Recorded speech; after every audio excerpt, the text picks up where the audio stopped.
अपनी जिंदगी में एक बेहतरीन काम जो आप कर सकते हैं वो ये है कि खाने के बाद पैदल चलें। लेकिन ये पैदल चलने का अंदाज क्या होना चाहिए, कितनी देर तक चलना है और खाने के कितनी देर बाद चलना है, ये सब जानने के लिए वीडियो आखिर तक देखिएगा। ये बात माजी से साबित है कि जितने भी ग्रेट थिंकर्स गुजरे हैं, अच्छा सोचने वाले, उनकी जिंदगी में ये आदत थी कि वो पैदल चला करते थे। लेकिन उनके कदमों में एक रिदम होता, इर्द गिर्द की चीजों को ऑब्जर्व करके चलते। Because you should walk in short bouts. अगर आप ऐसा करते हैं कि एक ही दफा में 50 मिनट चल लेते हैं तो इसका इतना फायदा नहीं होगा। तहकीकात के मुताबिक आप 15-15, 20-20 मिनट के 2-3 दफा चल लें, उससे ज्यादा फायदा होगा। यहां पर इंसानी जिस्म की मिसाल हमें गाड़ी से देते हैं जिसने फ्यूल बर्न करना होता है। जब गाड़ी बिल्कुल जीरो स्पीड से एकदम स्पीड पकड़ती है ना, तो उसका फ्यूल बर्न होता है, उसका ईंधन जलता है।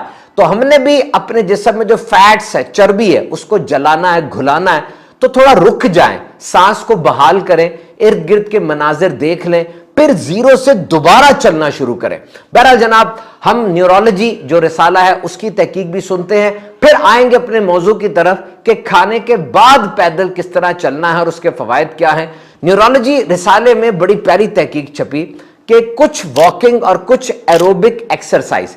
एरोबिक एक्सरसाइज से मुराद वो एक्सरसाइज है जिसको करने से दिल की धड़कन भी तेज होती है और ऑक्सीजन का इस्तेमाल भी ज्यादा अच्छा होता है, जिसमें वॉकिंग है, जॉगिंग है, स्विमिंग है, साइकिलिंग है। जो लोग ये काम करते हैं उनके दिमाग की सेहत वो 6 साल मजीद ज्यादा अच्छी रह सकती है। यानी उम्र बढ़ती चली जा रही है लेकिन दिमाग बूढ़ा नहीं हो रहा। ये ट्रेंड तो है कि खाने के बाद पैदल चला जाए, लेकिन इस एक्टिविटी का आपकी हेल्थ पर बड़ा पॉजिटिव इंपैक्ट होता है। बेहतरीन यह है कि खाने के 10-15 मिनट बाद वॉकिंग की जाए। लेकिन old dominion university in Norfolk Virginia की एक तहकीक के मुताबिक as long as you feel comfortable walking right after you finish your food, that is the good time. कि खाने के बाद जब आप कंफर्टेबल फील करें, उठें और पैदल चलना शुरू कर दें। लेकिन खाने के बाद से लेकर पैदल चलने तक जो 10-15 मिनट का वक्फा है, इसमें बिल्कुल नहीं लेटना, बिल्कुल नहीं ऐसे झुक के बैठना, बल्कि कमर को सीधा रखना है या खड़े रहना है। इसका ज्यादा तिब्बी फायदा होगा। और खाने के बाद जो वॉक करनी है उसका दुरानिया 10 मिनट ही रखिए। जॉगिंग नहीं करनी, वॉक करनी है। Because when you eat the initial digestive process will start. जो निजाम है हजम करने का, उसका पहला फेज वो स्टार्ट हो गया और उसमें आपने अपने जिस्म पे ज्यादा बोझ नहीं डालना। Take small steps, don't push your body much.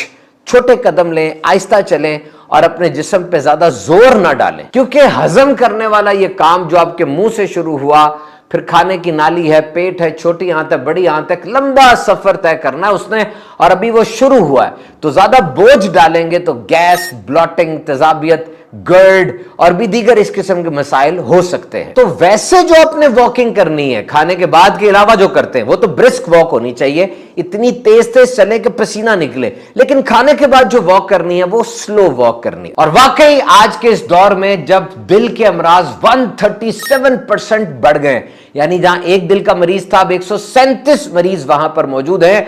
और जब डायबिटीज यानी शुगर वो दुनिया में सबसे ज्यादा बढ़ने वाला, तेजी से फैलने वाला मर्ज बन चुका है, तो साइंसदानों की तरफ से ये बड़ी उम्मीद अफजा खबर है कि जनाब अगर आप खाने के बाद पैदल चलते हैं तो दिल की बीमारियों में, शुगर और बहुत सी बीमारियों में आपको फायदा हो सकता है। कदीम यूनानी मॉलेज तो ग्रीक फिजिशियंस ये कहा करते थे, खाने के बाद अगर घिसट कर भी चल सको तो घिसट कर चलो, लेकिन बैठे ना रहो। और अब खाने के बाद वॉक करने के 7 फायदे मुख्तसरन सुनते चले जाइए। नंबर 1, वॉक के दौरान जो जिस्म हरकत करता है तो खाना पेट और छोटी आंत के अंदर भी उसी हरकत की वजह से खुद भी अच्छी हरकत करता है और गैस, ब्लॉटिंग, तेजाबियत वगैरह से बचत रहती है। नंबर 2, शुगर और डायबिटीज में फायदा होता है। 2016 में तहकीक हुई थी जिसके मुताबिक वो मरीज जो शुगर के मरीज हैं वो खाने के फौरन बाद अगर 10 मिनट भी चल लें तो ये इसके अलावा 30 मिनट चलने से ज्यादा बेहतर है, क्योंकि जब खाना खा लिया उस वक्त इंसुलिन का रश एक आता है, उसको कंट्रोल करना जरूरी है।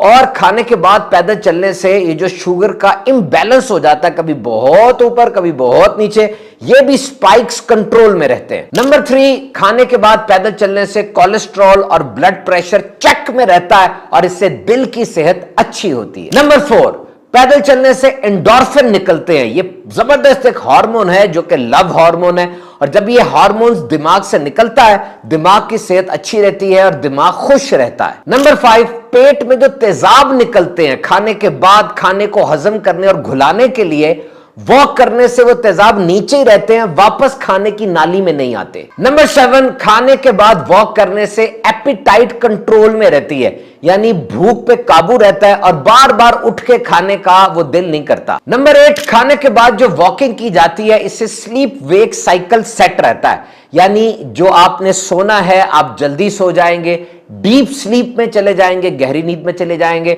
और रेस्टोरेटिव स्लीप यानी वो नींद जिसके दौरान आपकी बॉडी की रिपेयर होती है, ऐसी नींद आपको आई। एंड नंबर 9, जब भी मसल्स कॉन्ट्रैक्ट होते हैं, मूव होते हैं, जैसे मैं भी अपने मसल्स को मूव कर रहा हूं, ऐसी हालत में मसल्स के अंदर से सेरोटोनिन निकलता है जो कि जबरदस्त हार्मोन है, और यह भी सेहत के लिए, अच्छी सेहत के लिए बहुत जरूरी है। सीडीसी यानी सेंटर ऑफ डिजीज कंट्रोल के मुताबिक आप हफ्ते में 5 दिन रोजाना 30 मिनट की वॉक करें, मॉडरेट टू स्लो वॉक जरूर करें, इससे आपकी सेहत अच्छी रहेगी। तो अगर आपकी आदत बन गई कि आप खाने के बाद 10 मिनट तक पैदल चलते हैं, तो ये मिशन, ये गोल भी बड़े अच्छे तरीके से अचीव हो जाएगा। जॉर्ज वॉशिंगटन यूनिवर्सिटी की तहकीक के मुताबिक ये तमाम फायदे हक हैं, हो सकते हैं, लेकिन सिर्फ उस वक्त मिलेंगे जब आप रोजाना और रेगुलर ये एक्सरसाइज करने के आदी हो जाएंगे। ओटैगो यूनिवर्सिटी, जो न्यूजीलैंड की एक बहुत नुमाया यूनिवर्सिटी है, उनके मुताबिक खाने के दौरान और खाने के फौरन बाद टीवी देखने वाले इन्हें सेहत के लिहाज से नुकसान होता है। याद रहे, एक ऐसा भारी जिस्म वाला आदमी जो एक्सरसाइज, वॉकिंग, जॉगिंग वगैरह कर रहा है, उसकी सेहत ज्यादा अच्छी होगी उसके मुकाबले में जो स्मार्ट है लेकिन वॉकिंग, जॉगिंग नहीं कर रहा। Walking is the best form of exercise, having low impact, accessible, economical.